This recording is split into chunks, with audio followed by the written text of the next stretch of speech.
Hey guys, it's Karissa Rose, and today you're listening to Everything Happens for a Reason. Let's get into it. And our guest is... Hey, Indiana. Hey. How are you? I'm doing very well. Thank you for having me. Thank you so much for coming on. You're welcome. We're kind of matching with our nails I and the know. pink vibes. You both got little sparkly. Yes, vibes it's so on. cute. You're cute. My nails actually. Oh my god, girl! I want to rip it. I Girl! want to rip it. Ooh, I hated the look of that. I did. Well, it's almost going to come off. Okay, anyways. Okay. So, you're from Australia, right? Yep, born and raised. So, how'd you, get into the industry? I got into the industry kind of on one of those movie stories, I'll be honest. I always sung, I always acted, I did everything just as a kid as a hobby. But I didn't start taking it seriously until I was 13 or 14, which is when I professionally got into acting. Yeah. I was in the waiting room of an audition for my brother because he was doing it all. And the casting director walked out and said, "Is this your sister?" And he was like, "Yeah." And she was like, "Oh, we want you to audition." And I was like, "No." And my brother was giving me the death eyes. Yeah. Get the hell in that room because you're going to mess this up for me. So we went in, we ended up booking the commercial together, and the rest is history.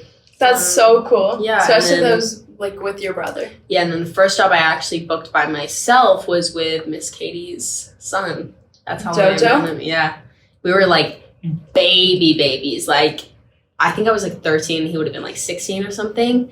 We were such babies. So yeah, that was the first job I ever booked. That's so cute. Mm-hmm. Now you guys are still friends now, right? Uh-huh. That's so cool. For 8 years, 7 years. That's so cool. You've been in this a long time then. Yeah, definitely been doing it a while at this point. It's kind of crazy how fast time goes because I feel I just started the other day, but yeah, I guess I've been doing it 7 years now. So that's crazy. Yeah, my concept of time is so messed up. 2 weeks feels like a day. Actually, it does. It's crazy. So, how long ago have you been living in LA? 7 years. I've been in LA. So the entire time. Yeah, the entire time. What's it? Is it different than Australia, or were you not really in Australia? No, I was in Australia for 15 years, or 14 years or whatever. So it's pretty different. Yeah. I just kind of miss my family, to be honest with you. But yeah, the people are pretty different. The food's completely different. The weather is kind of similar from where I'm from. I'm from Perth, which is on the west coast, so it's not insanely hot like LA, but it doesn't really get too cold either. So it's nice. I like it here. I have friends from Melbourne or something, and I don't know if this is true, if they were just joking with me, but they told me that kangaroos walk with you to school. Yeah, they're definitely kidding with you. They do not walk. I never can tell. They do not walk with us to school. They're that kind would be of so cool. Kangaroos are kind of like deer. There's definitely a lot of them and they're everywhere, but you see them as often as you see deer, kind of thing. So yeah, no, we're not walking kangaroos to school. No, that would be wild because they're kind of aggressive. They're kind of violent. Yeah, that's what I thought. And then they are really protective of their little kid in their pouch. Yes, they are. They're joeys. They're so cute though. Mm-hmm. I was in a zoo. I swam with sharks the other day. Did you really? Yeah, we went to Texas. I don't even know how we ended up there, but you miss me with that. It smelled so bad. There were dead fish. It was actually disgusting. No, thank you. I will not be swimming with sharks. Yeah, and we went in bird cages and monkey cages. So cute. Yeah, it was fun. Good for you. It was interesting. I will be missing myself on that. Good for you. I'm glad you had that experience. Yeah, it was interesting. But speaking of animals, you were on Chicken Girls, right? Yes, I was. You grew up on that show, kind of? I did. I started that show when I was 14. And then I recently came back onto the show doing Chicken Girls college years. So yeah, I've been doing it for quite some time, I guess. Yeah, was it cool to grow up on that show and then now come back and see the new cast and everything? It was definitely a lot of pressure doing something so public at such a young age. Yeah. Yeah, I think that none of us were really prepared for how much it would have really skyrocketed us and how many eyeballs we really would have had on the original Chicken Girls. Yeah. But yeah, I definitely wouldn't change anything. It was super fun. I got to come on set and hang out with some of my best friends that are still my best friends to this day. So that was really cool. And then I actually haven't met the new cast of the Chicken Girls because I'm not on that new side of Chicken Girls. But we did a spin-off show called Chicken Girls College Years, which I directed and produced and starred in. So that was really, really cool. Mads is in that. I'm in that. Brooke and Riley are also in that. So Yeah, we're all in like college now. It was super cool. We're definitely taking Bratton like a bit of an older realm, so it was cool. That's super cool because I definitely feel like those fans like grew up with you guys. Oh, so totally. They're probably so happy. Yeah, you I guys mean, I've came got back. fans that were like, "Oh my god, I was watching when I was like 8, or when I was like 10, and now I'm like 16. It's so weird to like see you completely grown up." And I was Yeah. like, I mean, I've seen my fans completely grow up too. It's really cool to see. So Yeah, it's crazy. I feel I'm only 16, but I don't want like to grow up anymore. Like I'm scared. Like I'm as coming from somebody that's literally going to be in their 20s tomorrow.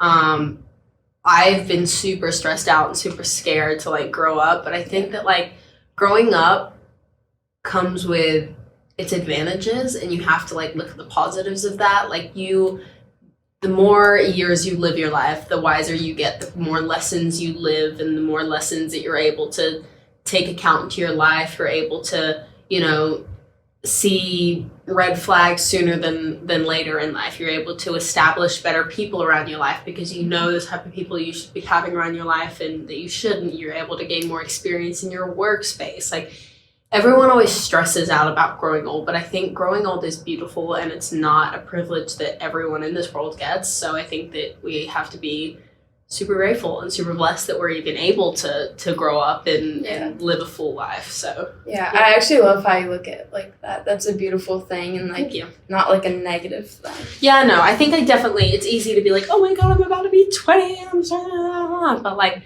20 is super young. 16, you're a baby. Like, 20 is a baby. Like, we're babies. Like, we've got so much life ahead of us. Like, yeah, we're gonna make so many mistakes and like mess up a ton, but like, who cares? That's what life's about. Like, enjoy it. Yeah. I honestly love like making a mistake like now and then, like looking back in like 3 months and like seeing like where that mistake like got us. Like I say everything happens for a reason. Like I love that saying because I just love like looking back at like. Yeah, I think it definitely, like, depending on how you take that mistake, it's like you can take it as a failure and you can look at it and be like, oh, dang, I failed at this. I'm never going to do that again because I failed and I suck and da-da-da-da-da. But if you look at it as a positive and be like, okay, here's what I did wrong in this situation. Here's what I need to fix to succeed. Mm-hmm. It's like there are no successes without failures. So yeah, that's so true. Yeah. Yeah, I actually love that. Well, going back to the Chicken Girls thing, Mhm. so you guys were like super close, obviously. You still are, it looks like. Did you ever date anybody on Chicken Girls for real? Oh, that's funny. I had a couple flings with some of my ex-cast members, and I did have a boyfriend, a long-term boyfriend on the show. We dated for about like 2.5 years or something. So Oh, wow. yeah, I've definitely been there, done that, won't do it again. Like, will not do that again. So. Yeah. So you like to keep your relationships like offline then? I'm assuming? Definitely. I think that I've definitely had relationships that are a little more like private. Like, I've never been like, this is my boyfriend, but like I've definitely been posting with people that I've been in a situationship with or a real relationship. And I think it's just like, personally, it's healthier for me to keep it offline just for my personal health. Like, if you decide you want to go post your relationship all over online, then that's your choice and that's you and your partner's decision. But for me, it's like, I'm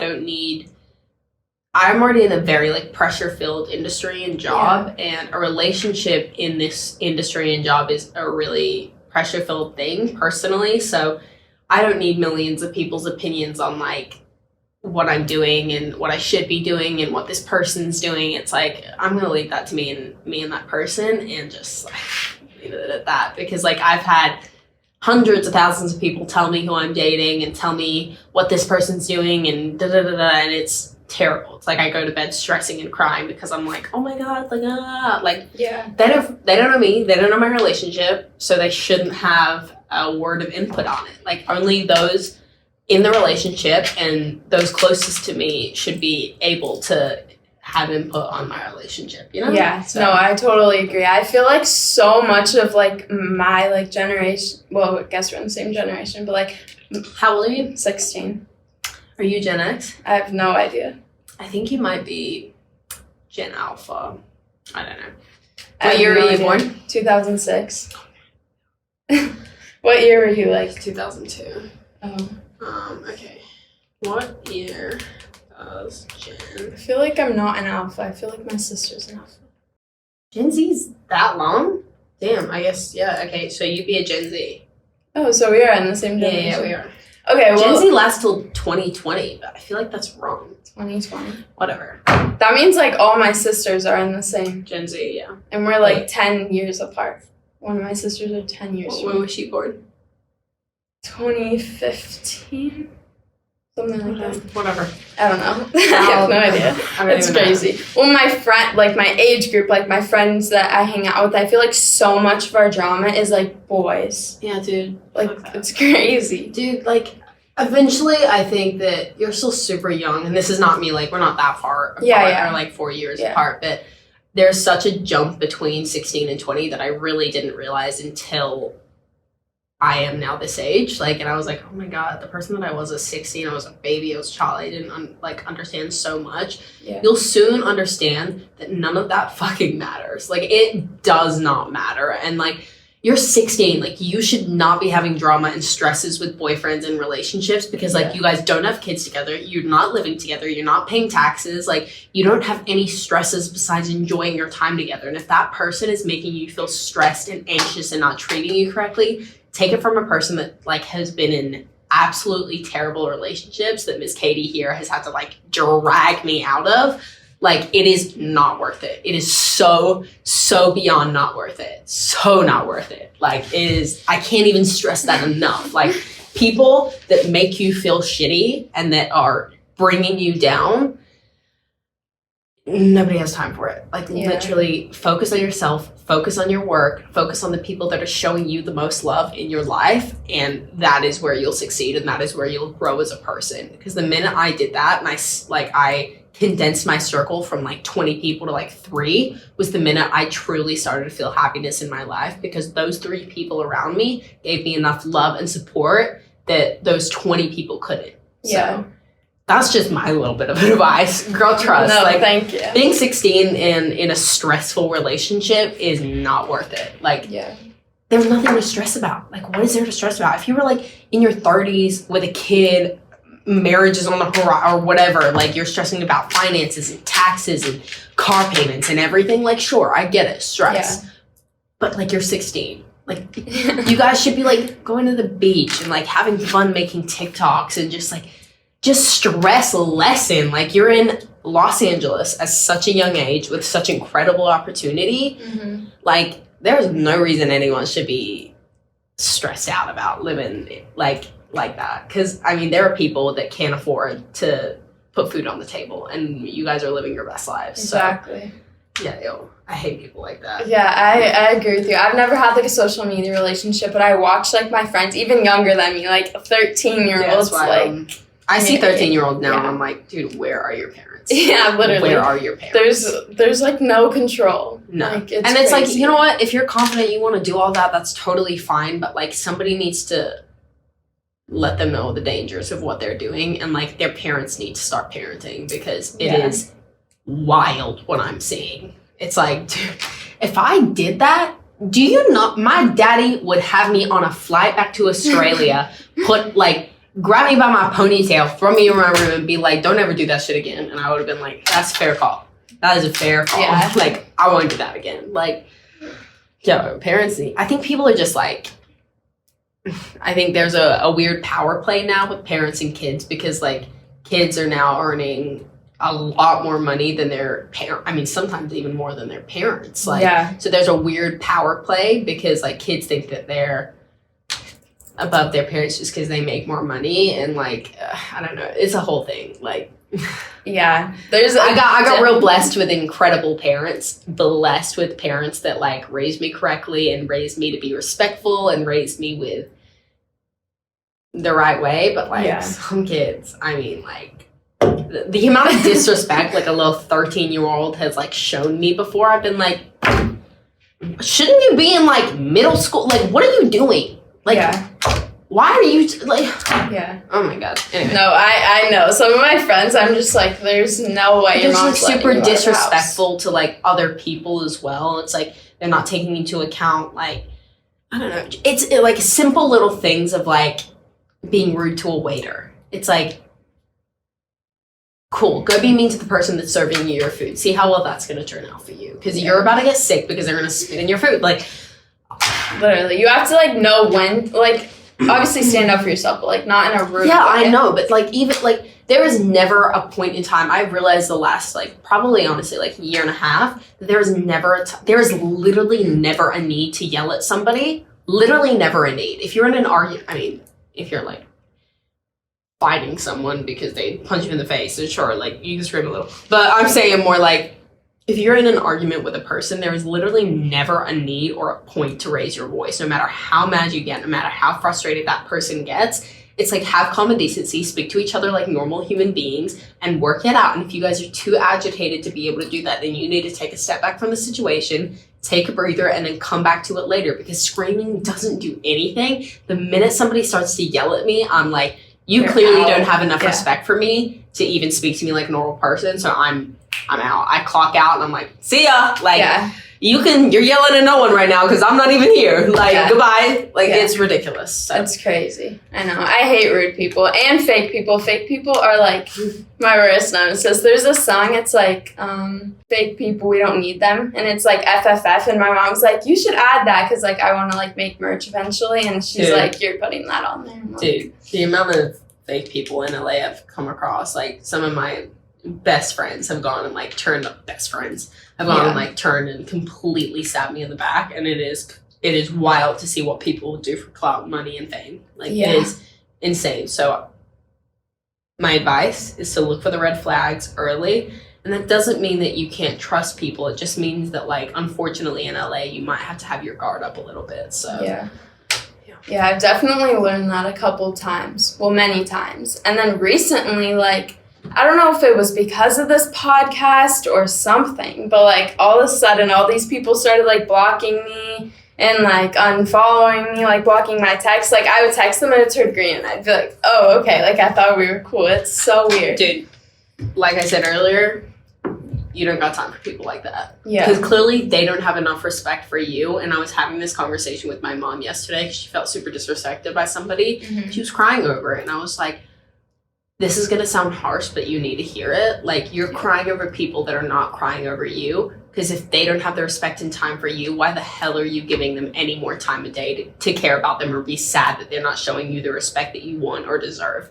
Like, if you're crying over people that are sitting there hurting you and kicking you while you're down, like, they're not the people to be crying over. You cry over, like, the people that you love and the people that care for you, because, like, if you've upset them or they're upset with you and you're sitting there to work it out, like, those are the people that you should have tears over, not people that are blocking you and unfollowing you. Like, that is so petty. Yeah. Like, that's the pettiest shit in the damn world. Have I been there and I've totally just unfollowed people because I'm like, I don't want to deal with you? Yeah. But then, like, if you see them in person, like, don't be like, oh my God, hey, like, I don't even know why my texts aren't on there. Like, no, that's stupid. Just like, you don't even come up to me. If they're unfollowing you and they're blocking you, like, cool. Now you know where you lie in their priority list. Yeah. They lie in the same place, which is not on it. Yeah. So, like, goodbye. Exactly. Like, you don't got the time. Fuck those people.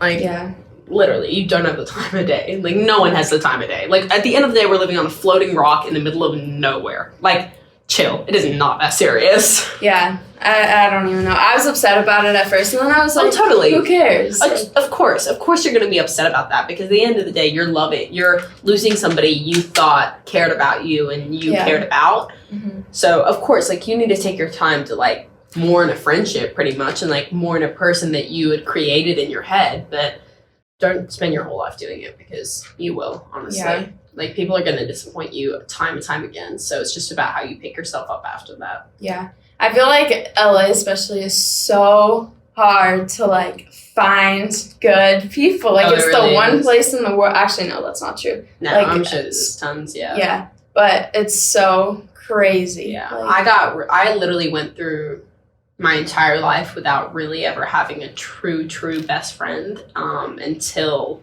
probably, like, the last, like, 3 or 4 years. I got really, really close to my best friend, Zach and Jared. Yeah. And I got even closer with, like, Madsen and Riley, and, like, that's my circle. Like, nobody's infiltrating that unless they've kind of been vetted for a while, unless we can all agree that they're a good human being. So, yeah, I mean, like, it's going to take you some time, and it's going to take you age and, like, wisdom to be able to, like, see those red flags early on and see who really cares for you, and, like, yeah. It's going to take a minute. I'm not going to lie, but Yeah.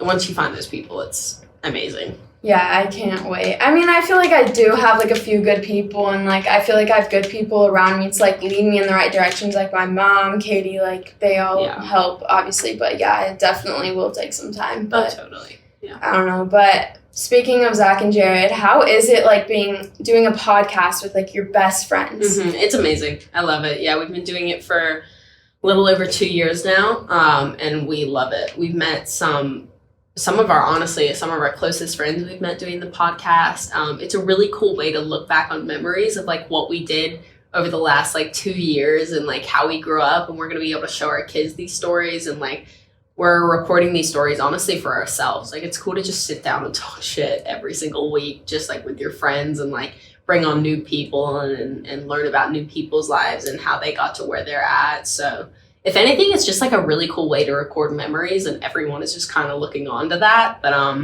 yeah, I love it. It's super fun. We've definitely had our fights and our arguments, but, like, as all best friends do. But yeah, I love it. It's really fun. Yeah, this is super fun. Even doing it alone, like, I love just talking to people and, like, meeting different people. But what is, like, each of your guys' roles, or do you kind of just, like... So Jared is our producer, so he kind of brings, like, the information, does a lot of the tech stuff. He also edits for us. Zach is definitely, like, our comedian of the podcast, and I definitely give a whole lot of reactions and just very much, like, the kind of, like, the bitchy persona. Like, I don't know. It's kind of just, like, we don't really have roles. Besides Jared, Zach and I don't really have roles besides hosts. Like, Zach and I have really good banter and, like, chemistry together, so we're always able to, like, go back and forth with bits and jokes and stories, and we do everything and, like, anything and everything together. Like, it's weird for you to not see us together because, like, we're attached to the hip at this point. All three of us, like, are attached to the hip. Like, we go everywhere together. We do everything together. Like, yeah. Anytime I have a question about something, they're the first two people I call. Like, especially because my parents aren't in Los Angeles anymore. I don't have family here, so, like, they really have become my family. We share a dog together, so we're always talking about that. Yeah, it's, like, anything and everything, and it's, I love it. I love it. That's so cool. Yeah, I love really you guys do everything together. Like, it is. It's super nice to always to have, like, your set people and to know that, like, no matter what, they'll be there for you. Because we have totally had our ups and downs. Like, courtesy of me, like, I will fully be the first one to admit that I was, like, a shit show when we met. Like, I was coming out of a really toxic relationship. I was going through a lot with family. Like, it was a time and a half for them to have met me, but they stuck around, and that really shows how good, like, how truly good they both are, because they were there for me in my absolute darkest times of my life. So then they deserve to be here for the best of my life. You know what I mean? Yeah. So I feel like you find, like, the true people, the ones that are, like, around in your darkest times. Like, I feel like those are always the people that will, like, what you said, be around during your best times. Because I noticed people were definitely not there to help me during that time when I needed people the most, and that gave me a really good indication of, like, who I can trust and who I should be spending my time with and surrounding myself with. Not saying that, like, you need to go through absolute trauma to figure that out, but unfortunately, in a really bad way, it does, like, almost help. It's like a silver lining of a terrible situation to see who's around you in those times of need. Because then you're able to be like, okay, you weren't there for me when I absolutely needed you. Fuck you, goodbye. Like, goodbye. Yeah. No, I have seen, like, I feel like I've gone through a lot, but I feel like I haven't, like, gone through, like, so much to see, like, that. And that's great. Really, like, stick. You don't want to have to go through the bullshit and the trauma. Like, nobody wants to go through that. Like, it may happen in your life, and God forbid it does, but, like, the best thing that you can do in those situations is look for the silver linings to make a terrible situation slightly more positive, because that's all I could do, because that's all I could hold on to was, like, the slight bits of silver lining that this situation showed me, because if I didn't, I would have let it completely consume me. So, I mean, like, I hope you don't ever have to go through anything like that, but, like, at least you know that, like, always look for silver linings in those situations, because, like, it truly does help in poor moments of life. Yeah, definitely, especially recently, like, my mom's definitely trying to, like, point out the, like, goods and the bad, and, you know. Yeah. So, yeah, but I don't know. Okay, I just have to ask. You seem like a very like strong, like vocal person. I know your mom's like that too. Oh yeah, like, she is. Yes, yeah. She took us to like Canes or something. Anyways. My mom? Yeah. She oh, took that's us so to funny. Canes, Evan Connor. I don't even know where we were, but I love her and I love you. But we're very, very strong opinionated people, and if you don't like our opinion, that's fine. Yeah. Don't disrespect us. Yeah. It's probably not gonna go well for you. Yeah, exactly. So I get that I have like a super RBF, like the worst RBF in the world, like so all the time. It's okay. Okay, yeah, so you get that a lot. So do I. I think it's just about like, that's really hard because I feel like I have a resting bitch face too, and I've had, not necessarily a resting bitch face, because I don't think you have a resting bitch face. Like, you look really sweet, honestly. I think people are intimidated by beautiful women, and they're just like, oh my gosh, like, she must be a bitch because she can't be nice and pretty. Like, no way. I think it's just honestly, but like, who cares? Like, once they get to know you, they'll see that you're sweet, and like, and maybe you have to overcompensate a little bit, because I feel like I do that whenever I meet people. I'm like, oh my god, hi, how are you? Like, my voice gets really high because I don't want to seem intimidating, but like, I am intimidating, and like, you know what? That's not a bad thing that I've learned. It's not a bad thing to intimidate other people, because you are confident in who you are and you're successful and you're strong. Like, women are always told to like be the soft, gentle, like sweet, pretty girl, and like that's what society like wants us to be. And so I think if anyone sees anything different, they're immediately like a little shocked and a little like who is that? Like, what's going on? She must be a bitch. Like, no, I'm not a bitch. I'm just like I'm confident and I'm strong, and I know who I am. I'm not gonna let you walk all over me. Yeah. Like, it's... I feel like for me, I like read the room a lot. Like, me too. I'm always people watching. Yeah. So yeah, I can totally see how that looks bitchy. Yes. Like, girl, I don't really have a whole lot of advice on that. It's more just like, I do it too. And as long as you're just like giving a... Yeah. Sorry. Yeah. As long as you're just... If you catch the eye of somebody, instead of being like... Just because you might honestly be looking at their outfit in your head going... That's a really cute outfit. But on the outside, it looks like you're just giving him an up and down. As long as you end that up and down with a... Smart, like, oh, sorry. Like, just got your eye for a second. Like... Yeah. Or just like go and introduce yourself and be like, hey, thought your outfit was really cool. I didn't mean for you to think that I was just like looking at you weird. I just thought your outfit was cool. Like, yeah. But also, like, who cares? Like, who cares? Whatever. Like, if they haven't met you and they don't know you, then they don't have an opinion to talk on you saying that you're a bitch. Like, whatever. Yeah, all my friendships are like boys or whatever always like will come up at the end, like, or tell me like later on in the friendship, like at first like I thought you were an actual raging bitch, but then all I had to do was like come up and talk, because then like I smile and, you know, people think that all the time. Like people like Mads and Riley were like, we were really scared of you and intimidated, but then when we got to know you, you were great. And I can still have my bitchy moments. Can't we all? Like, definitely. Like, but I wouldn't say I'm a bitch. That's maybe before my Starbucks. If I don't have Starbucks, caffeine or something. Yes. Yeah, I'm about to go on a caffeine cleanse. Really? I'm stressing. I've done it before, and it was really beneficial for me. And then I was on a TV show. I was on a show, and like those are exhausting, and so I went right back to caffeine and just plummeted. But I was caffeine free for like a year. That's awesome. Yeah, I don't drink like coffee or like Red Bulls or anything like that. It's just mango dragon fruit refreshers. I'm addicted. I'm also addicted to strawberry acai refreshers, which have a ton of caffeine. Yes. You'd rather see me with caffeine than without, so.